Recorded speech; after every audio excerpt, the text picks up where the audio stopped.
Hello everyone, I am Sadan. I am a 2024 graduate from Malaredi Institute of Engineering and Technology in the stream of Computer Science and Engineering.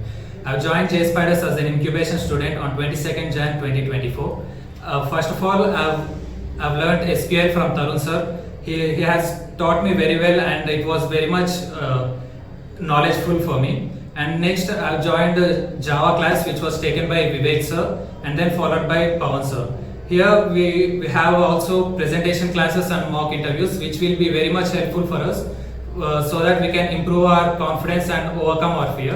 And finally it was B.TECH which was taken by Ningraj sir, and I've learned their HTML, CSS, JavaScript and also Bootstrap. It was very much helpful for me in improving my technical skills, also my soft skills. All these mock interviews and presentations, also the grooming classes here have helped me to placed in a company. So finally, I'm thankful for JSpiders to getting placed in